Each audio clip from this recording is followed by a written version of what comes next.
Hello guys, so in today's video I'm going to be talking about how I'm rebuilding my life in 2026.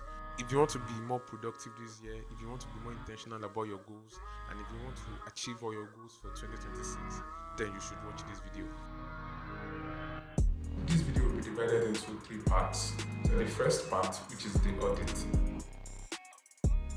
I was a generalist, or don't let me say I was a generalist. I am a generalist, and basically what that means is a generalist is somebody who has so many interests, loves so many things, and is good at so many things. So yeah, basically I'm a generalist, and the benefit of this is that one, I have so much breadth on multiple topics. So what this means is that I know a little or enough on about so many things, right?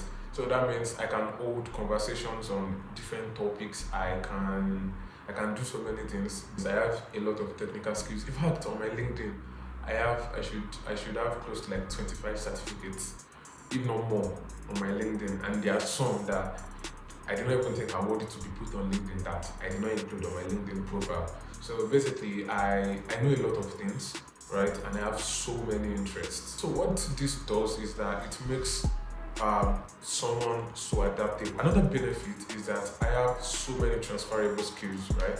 So I have skills that can be relevant in different industries, in different walks of life, right? So basically, I have so many transferable skills, and I think that's the way it is for people that are like generalists. In a way, you just know so much about so many things, or you know enough about so many things that it gives you the leverage to later on venture into whatever field, whatever discipline, or to later try on whatever interest that you want, right? And I know that the world really loves people that have specialized knowledge, and the world rewards that, which will take me into the next point, which is the disadvantages of being a generalist.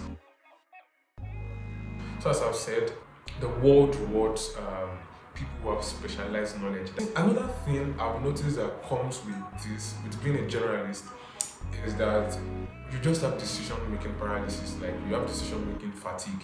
And that's because whenever I want to make a decision, there are so many variables to consider, because I just know so much that I think too much. Because it gets to a point that either you like it or not, you need to pick one thing and go hard and go deep on it, right? So basically, after exploring all your life, it will get to a point. Where you will have to pick something. You can pivot later. Don't get me wrong. I completely support that, right? You can pivot later, but it will get to a point where you'll have to pick something and just focus on it. And people who are generalists, when it gets to this point, that's where they face their biggest problem, because you are so good at so many things that it becomes so difficult to pick one thing and just focus on that alone. So, priorities. Let's talk about priorities. The first thing is to focus on your long-term vision. This is the way I define it for myself, right? What is that one thing that has been on my mind for the longest time? There are so many interests that you would have picked up over time, right?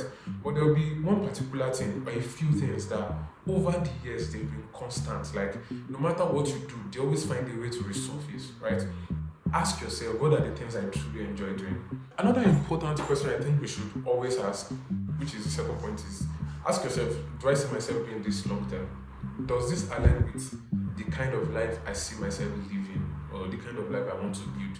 Just ask yourself, picture like a normal day in your life, like 10 years time, 5 years time, 20 years time, 15 years time.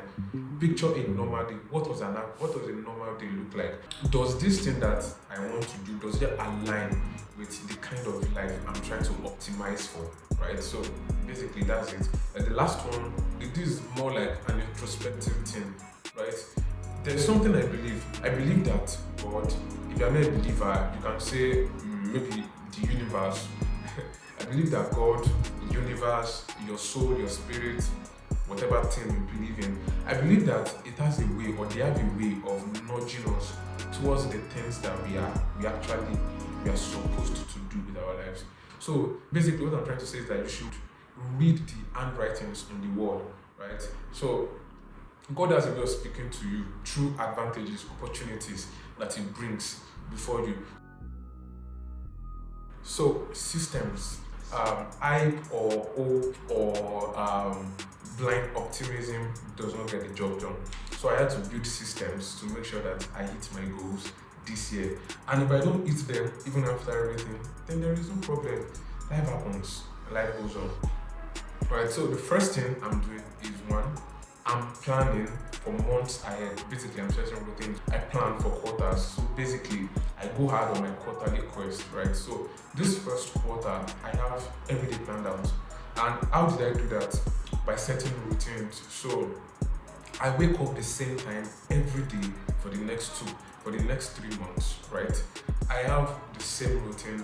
I'm in school, so that has given my day a little bit of structure. I've been doing this since last year. Basically, I did not wait for 2026 to start this. So I've been doing this since last year. And what I've noticed is that my body has adjusted to these routines. So I don't really procrastinate the way I did or the way I've been doing before because I know that so time, this is what I have to do.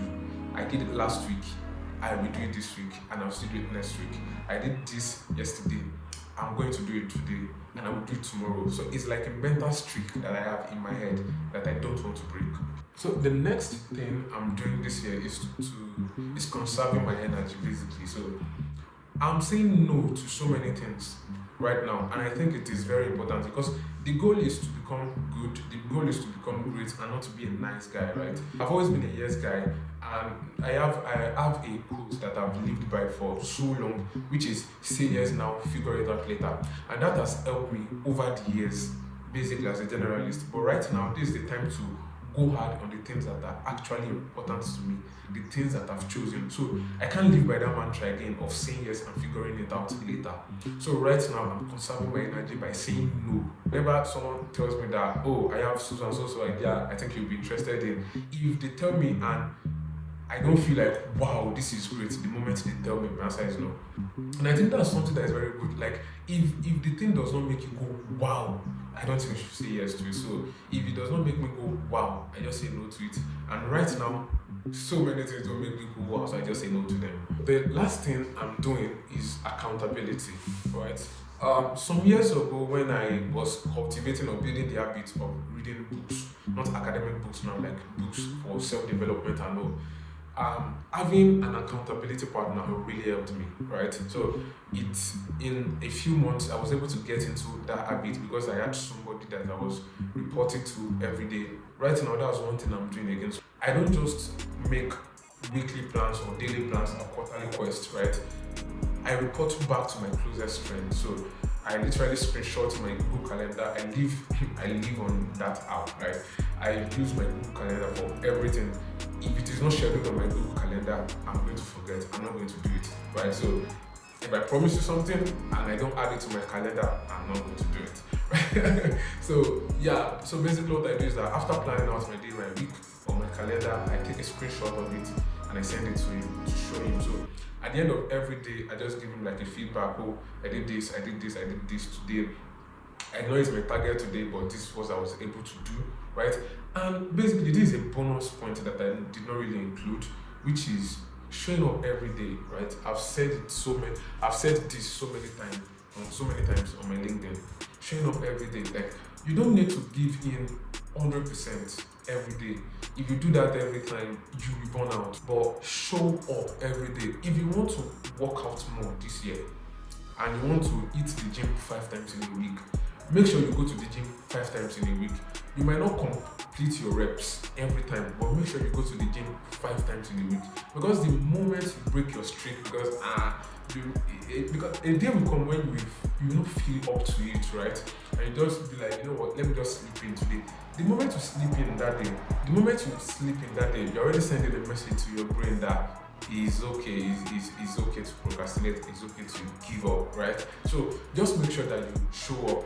If you were supposed to do like 10 push-ups today, right, and you don't really feel like it, go to the gym, do just 2, go back to your house, right?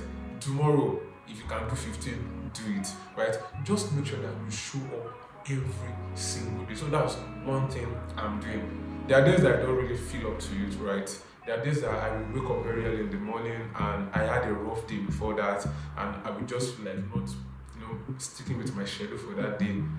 I will do it regardless, right? So there are activities that maybe I've time blocked an hour for, right? And because of how I'm feeling that day, I won't spend the whole 1 hour on that activity. I might spend just 30 minutes, 35 minutes on it, but I will make sure that I don't skip that thing for that day. So basically, yeah, that's it. And yeah, I hope this video helps, and I hope this video makes you have a productive 2026. So yeah, if there's any other thing that I don't remember to include that you think will help, yeah, you can add it in the comment section. Thank you very much.